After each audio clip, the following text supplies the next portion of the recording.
This week, a workplace revolution. As the world moves away from high-carbon industries, what are the green jobs of the future? Everybody in the world, all the big companies, all the smaller companies, along the clean tech, the green energy, but also the sustainability space in general, are hiring. Are electric cars good for your career? We break down the numbers from factory to showroom. A future of the automobile industry that is electric. Battery electric, plug-in hybrid electric, fuel cell electric. It's electric, and there's no turning back. And the UK wants to be the Saudi Arabia of wind energy. But what happens to all of its workers in offshore oil and gas? A lot of the skills built up in oil and gas over the last couple of decades are actually highly transferable to some of the new energy sectors like offshore wind or carbon capture and storage or hydrogen. I'm Kaylee Lyons in New York, and this is Bloomberg Green.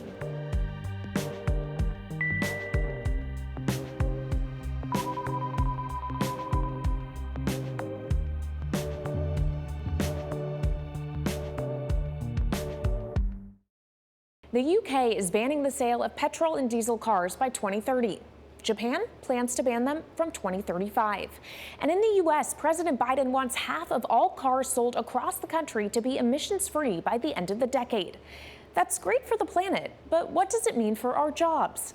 Our Christine Lee Edwards dug into the numbers along the supply chain. President Joe Biden is betting big on electrification as part of his climate goals. And he wants the U.S. auto industry to be a major part of that. They're a vision of the future that is now beginning to happen. A future of the automobile industry that is electric. Battery electric, plug-in hybrid electric, fuel cell electric. It's electric, and there's no turning back. One company picking up the baton is General Motors. GM is pledging to phase out internal combustion engine models in favor of EVs by the end of 2030.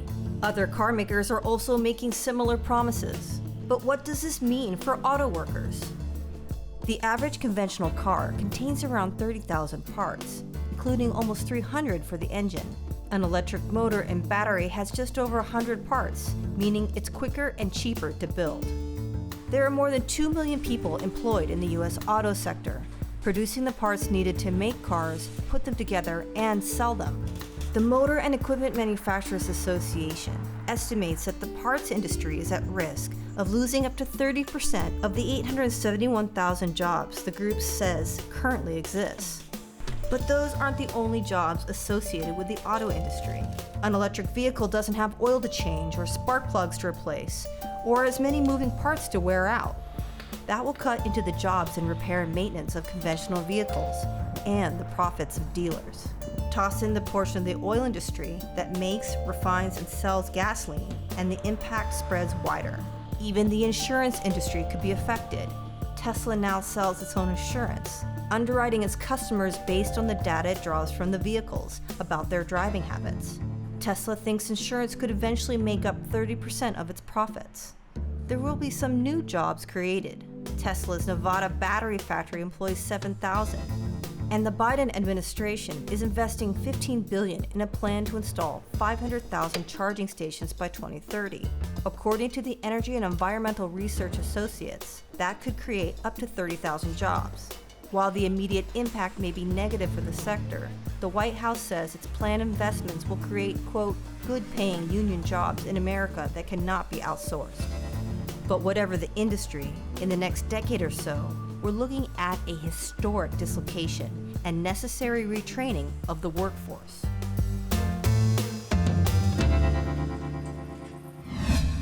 President Biden pledged to create 10 million new jobs in clean energy as part of his campaign. But much of that ambition will hinge on the passing of the $3.5 trillion budget resolution, which could include money for electrifying the grid, battery-powered cars, and carbon capture research.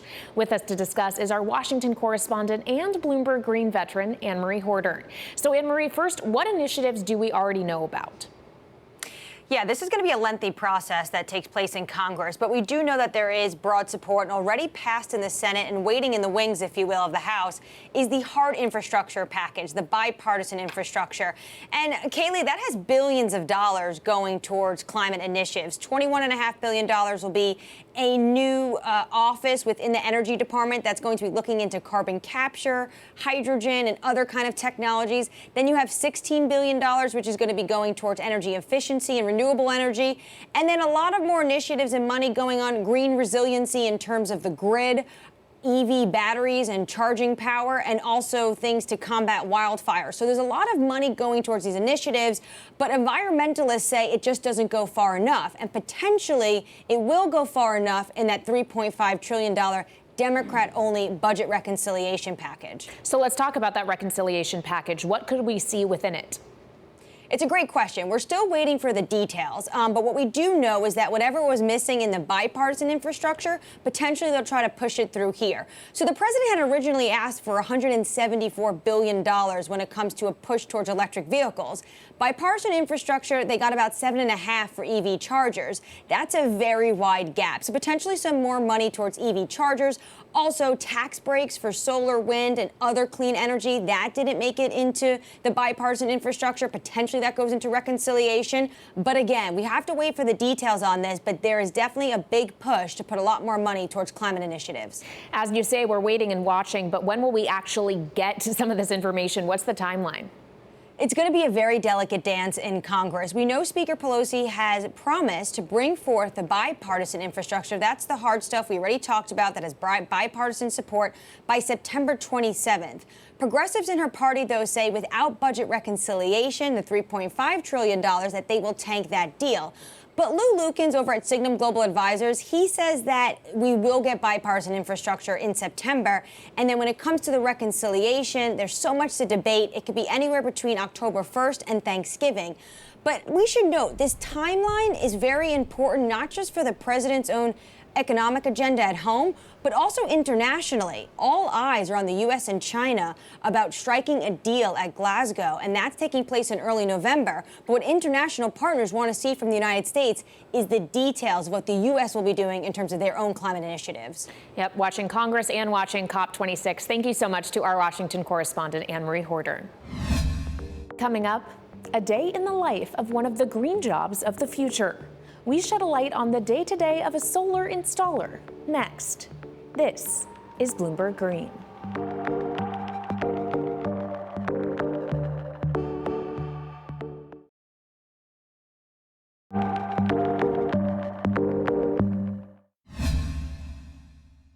This is Bloomberg Green. I'm Jennifer Zabasaja in New York with your Green Brief. 4 European companies are set to build a pipeline to carry and store carbon off the Dutch coast. Total Energies, Shell, EBN, and Gasunie will develop the infrastructure to transport carbon removed from depleted offshore gas fields under the North Sea. The project will target emissions from industries like steelmaking, chemicals, and cement. Also, a village in northeast England is using hydrogen for heating and cooking, marking a key milestone in Britain's efforts to find ways to slash carbon emissions. Since August, a blend of 20% hydrogen and 80% natural gas has been piped through the normal gas network, supplying more than 600 homes and businesses in Winnalayton near Newcastle. The UK plans to have the first town using 100% hydrogen by 2030. And finally, pollution from coal-fired power stations on the EU's southeastern border is estimated to have caused 19,000 deaths over 3 years. According to a report by Sea Bankwatch Network and the Center for Research on Energy and Clean Air, the 18 coal plants operating in Serbia, Kosovo, and other countries in the Balkans emitted sulfur dioxide at levels of more than 6 times the legal limit. The report says the power stations produced 2.5 times as much sulfur dioxide as all of the 220 coal stations in the EU combined last year. And that's your Green Brief. Kaylee? Thanks, Jen. One key green job of the future is all about making solar power possible. There's a whole industry built around the installation and maintenance of solar panels, both in businesses and people's homes. Ryan Cavataro took a look at the day in the life of a solar installer. So as long as the sun is there, we'll have jobs.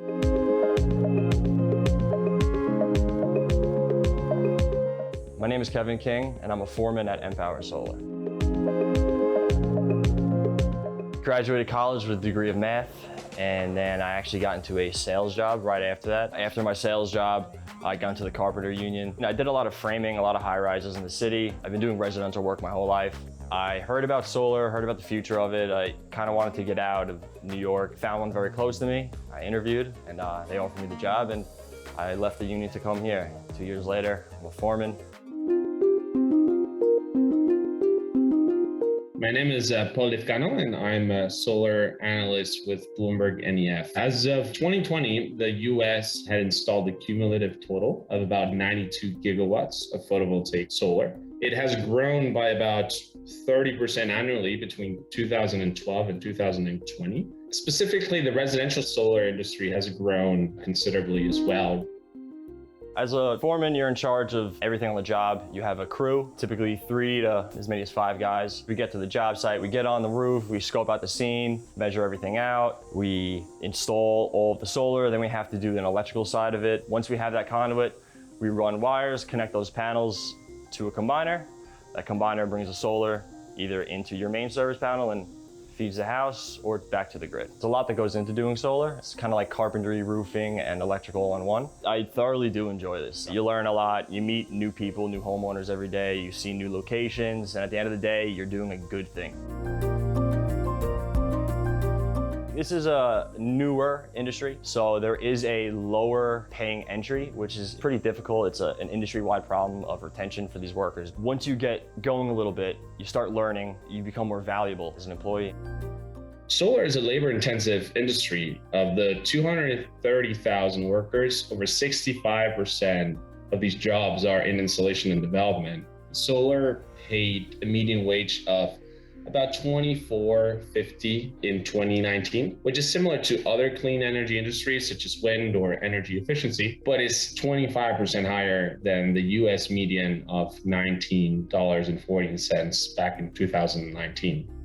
From my experience these last 2 years on Long Island, most of the jobs have been residential jobs. We're just putting a system on an existing house. This is considered a new construction job. You're seeing a lot more of these because homeowners feel like if they're gonna get a house, it's worth the investment to get solar right away. As costs come down, homeowners are starting to become more interested in being able to generate their own power and save on their utility bills. We have forecasted that the home solar industry will exceed 550,000 new systems just in 1 year. When a lot of people are home, like in the quarantine, a lot of people have been doing a lot of work to their homes. So solar was definitely a topic on a lot of homeowners' minds. Luckily for our industry, it is definitely the future. I think that any new construction home that's being built should have a source of renewable energy. It's an investment and it pays off.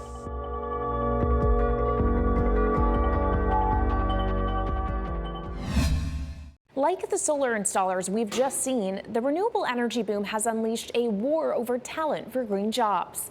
Clean energy giants are finding a shortage of workers with the skills needed to support their ambitious growth plans, as both countries and companies look to fund a greener future.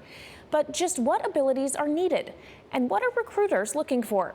Joining us now is Harco Leartower, Managing Director of Acre, a dedicated climate change recruitment team operating out of London, New York, and Amsterdam.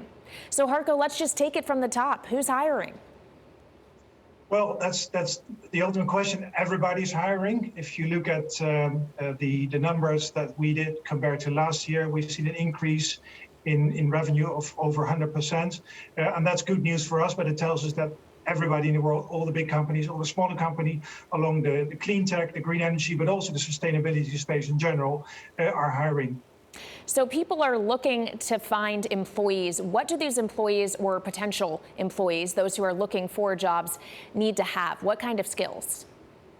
Yeah, so if you look at the general sustainability space, there's a lot of work around circularity at the moment. There's a lot of work around reporting, and there's a lot of work around biodiversity. If you more look at the clean tech and green energy, there's obviously the technical skills that are needed for those roles. You see that the whole industry is moving up, so the roles become more and more specialized and more senior. And then if you look at sort of the key competencies needed for the roles, if you look at the leadership roles in this space, there's a lot of work around driving change through others, so really influencing and making impact on different people.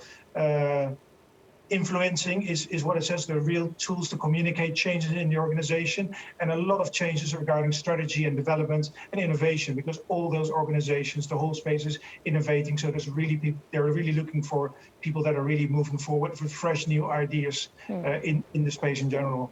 Are there enough candidates that fill those criteria, or is there a skills gap? There's an absolute skills gap, and one of the reasons is because the whole space is growing, so there's a bigger need. The seniority of the roles is moving up as well, and there's just not enough new people joining. So there is a huge skills gap, and if you see organizations like us that are growing, all the others are growing as well. So there's really a need for more people for all the roles across the space. Talking about growing, what exactly does headcount growth look like for some of these sustainability-oriented teams at companies?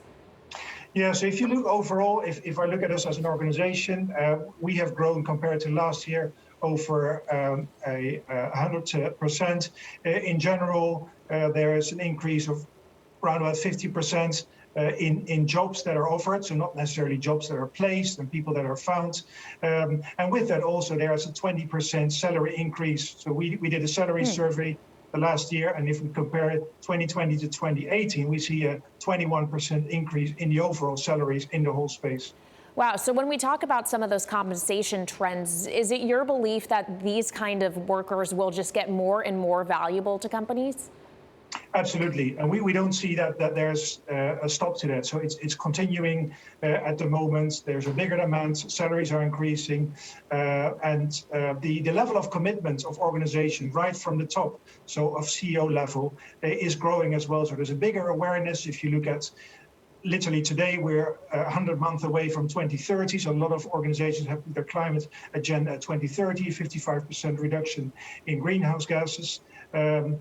The COP is coming, so you see a lot of people gearing up towards the next stages, and that really has increased a lot during the Corona crisis. So we see overall in the past year a huge increase in demand. Coming up, North Sea oil and gas has been a boon to Britain for decades, and it's still the source of hundreds of thousands of jobs.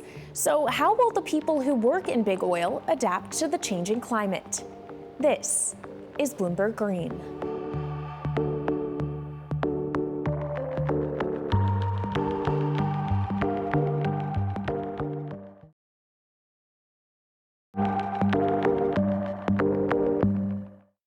From Bloomberg's headquarters in New York, I'm Kaylee Lines, and this is Bloomberg Green. Well, in the UK, more than 160,000 people are currently employed in offshore energy production. Most of that is in the form of North Sea oil and gas. But a report from Robert Gordon University in Aberdeen says that the majority of those people will be delivering low-carbon energy by the end of the decade.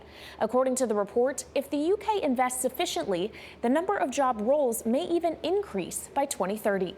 Let's speak now with Professor Paul DeLue, Director of the Energy Transition Institute at RGU. So, Paul, let's first start with the basics. How hard is it to transition from an oil and gas worker to a worker in clean energy? It is actually remarkably straightforward, because a lot of the skills built up in oil and gas over the last couple of decades are actually highly transferable to some of the new energy sectors like offshore wind or carbon capture and storage or hydrogen.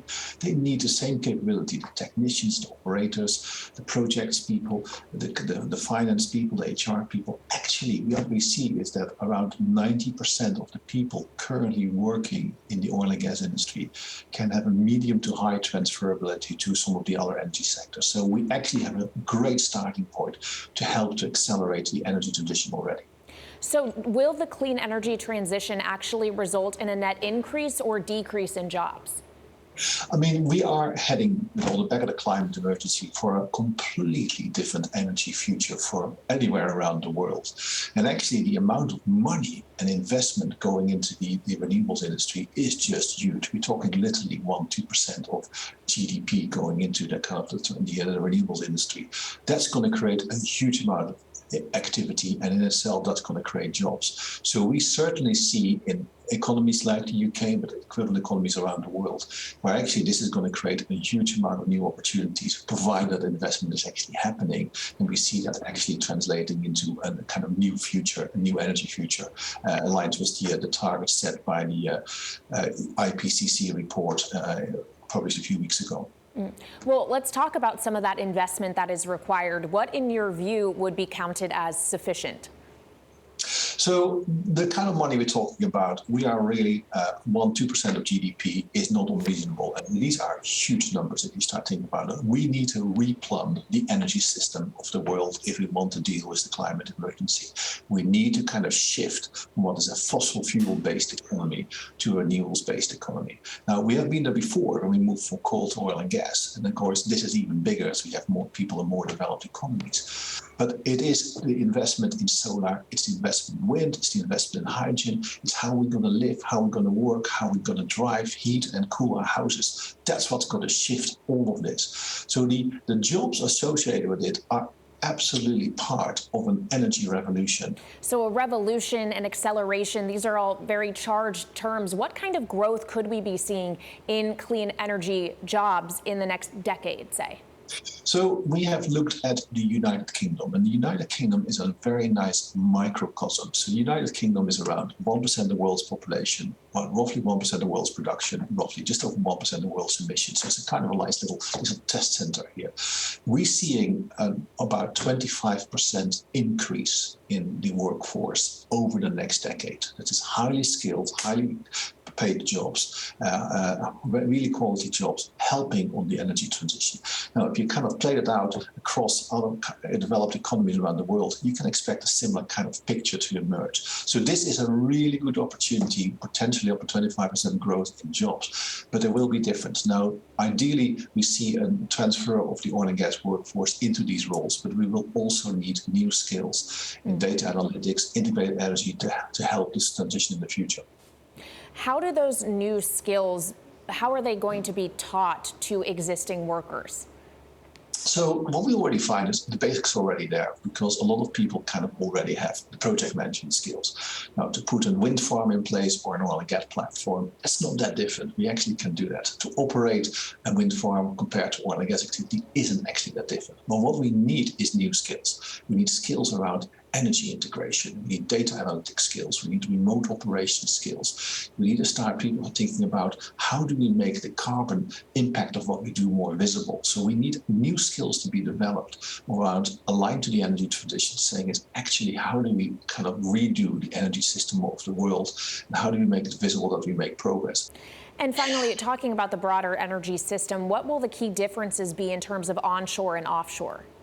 Yeah, so I think it's a really good question. At the moment, if you think about it, it's about 20 countries in the world who do around 70-75% of the oil and gas production. The future of energy is going to be different. Solar is going to be local. Wind is going to be local. We're going to see pretty well every country in the world going to be an energy generator. And that's completely shifting the geopolitics of energy, but also shifts the politics of where the skills need to be. Every country needs to make sure that they're ready for the skills, have the ability to put in place the energy transition, both the generation and the supply side, but also how they replumb the transport power side. So it's going to be a very different future, very exciting future. This is about every country needs to play their part, and that's why I think the COP26 meeting, what happens in a few months' time, is going to be key to set the tone, set the direction, set the targets, and for countries for them to meet it and for the jobs to be available afterwards. Yeah, we will all be closely watching COP26 in November. Thank you so much to Professor Paul DeLue, Director of the Energy Transition Institute at Robert Gordon University in Aberdeen. That's it for this week's edition, but keep the conversation going. You can follow us on Twitter @Climate. I'm Kaylee Lines in New York, and this is Bloomberg Green.